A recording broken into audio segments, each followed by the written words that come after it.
Hello! So today we're going to go over the parts of the violin.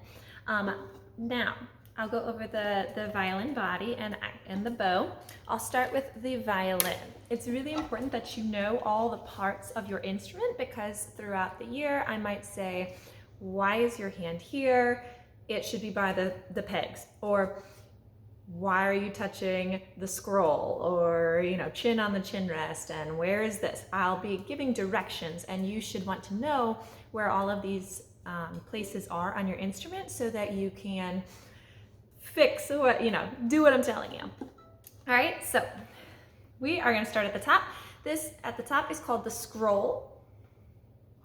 When you play, the scroll should be eye level.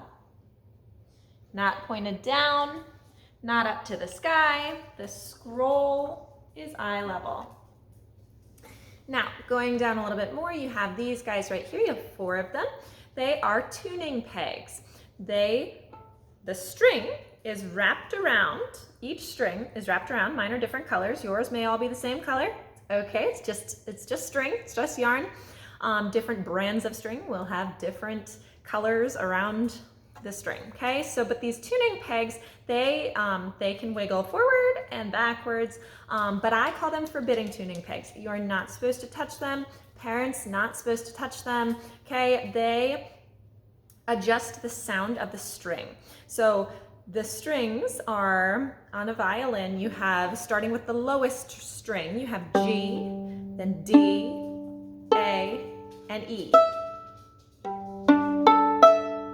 Now, if you pluck your instrument, especially in the beginning, if you pluck your instrument and it does not sound like that, that is okay. Okay, these tuning pegs need to be adjusted, but I don't want you to touch them. It is very, very easy to accidentally go too much and to pop the string right on off to break, okay? Or if you don't do it properly and you don't push it in enough, then it could just unravel the whole string. So they're very, very delicate, very, very finicky. So please, just let me do that, okay? Tuning pegs for teacher or any of the shops that are in the area. So you have 4 of them to correspond with the 4 strings. On the back here, this is the neck of the violin. When you put your fingers down on the string when you're playing, your hand is going to come all the way to the back of the neck of the violin, okay? The place where you press down on the string, this black part right here, is called the fingerboard, okay? Like a skateboard for your fingers. Your fingers press down on top of the string on the fingerboard, okay? And when we pluck, our thumb is gonna go on the fingerboard. This part is the fingerboard. Let's see, these little guys right here, they are F holes. They kind of look like a fancy F. That's where the sound comes from. So if these holes were not there, then the sound would kind of go in the body of the instrument, and it would just sound like you're talking with your mouth closed, right? Like really muted and really mumbled. Okay, so you need to have the holes so that the sound can escape and create beautiful music. So again, when you play, you're going to kind of face these out to the audience where you're playing, and not like having your back turned, right? So the sound projects out of those F holes, okay? This wooden piece right here is called the bridge. It holds up the 4 strings. A lot of the times when you get your instrument in, the bridge is not on the instrument. That's okay. It's not supposed to be. If the strings get too loose, the bridge will pop right off, okay? And do not glue it back on. There's nothing holding this little guy in place except for the weight of the strings, the tension that the strings have holding it together. Okay, so if it falls off, leave it for me, take it to a shop. It is easy fix. It's an easy fix, okay? But do not glue it back on. Now down here, you'll see these little screw looking things. They are fine tuners, and the fine tuners, they do the same thing. They adjust the pitch of the string, but at a much finer detail. So if I pluck it and it's like it's so close, but it's not quite there, we can use the fine tuners. But if I pluck it and it's like, well, that is not the right pitch at all, then you use the big tuners, okay? You don't use them at all, but eventually, your teacher or an adult will. Right here, mine is brown, but yours might be black. This is a chin rest. So again, my chin, and not like in the middle, not like this part of my chin, okay? It's kind of like chin and neck right here. This area is going to be resting on the chin rest. That way, I can remove my hand and I have chin on the chin rest. Behind it, I also have a shoulder rest to help me with gripping the instrument. Now it comes off, it has little grippies. Mine looks like this, but again, different brands look slightly different, okay? You'll make sure that if you have one, that the words are right side up, okay? This is upside down. You want it right side up, violin is right side up, and you very carefully just kind of attach the grippies and slide it up. Shoulder rests come off all the time. It's normal, okay? They're not supposed to be stuck in place. They're supposed to be adjustable, so they have to be able to move so that you can adjust it to make it comfortable, okay? So that is the back.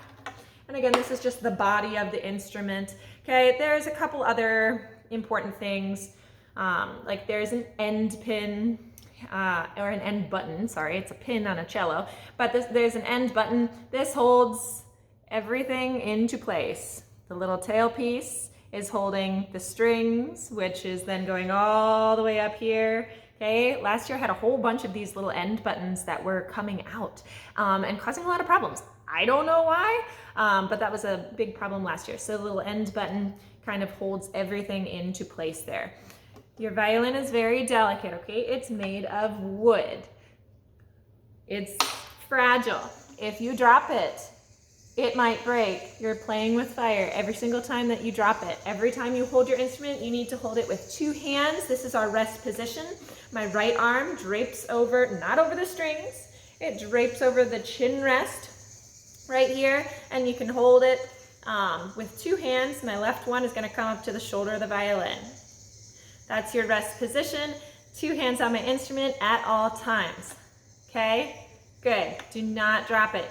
Be very, very, very, very safe with your instrument, okay? Now, with your bow, just real quick, your bow is also made of wood, and the long, I can't get it in the video.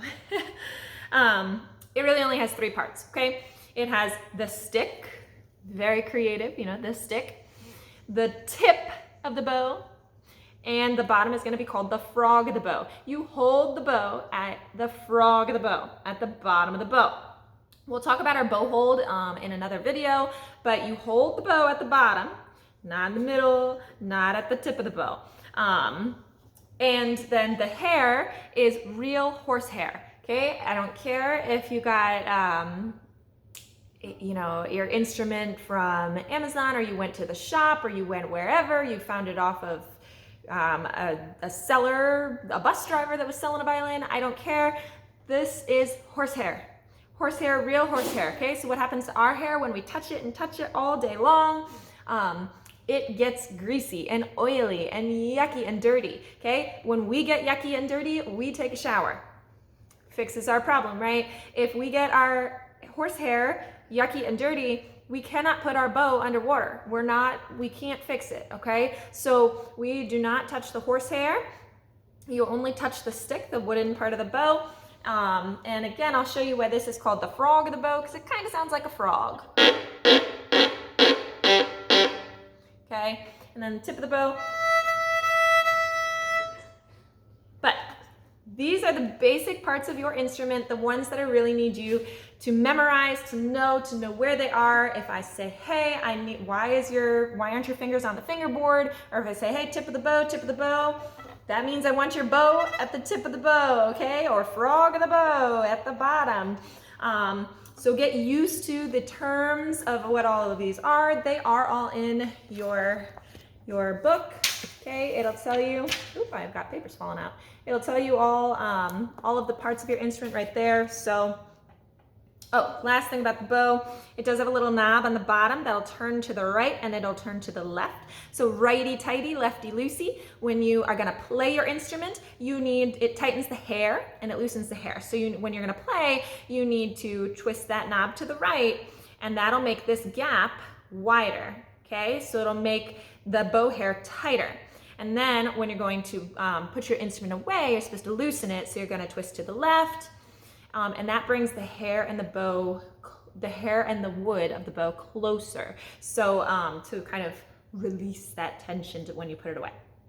So go ahead, study these terms, practice it, familiarize yourself with your instrument. It is now like an extension of you. You need to be comfortable with your instrument, and that includes all the parts of your instrument. So hope this helps.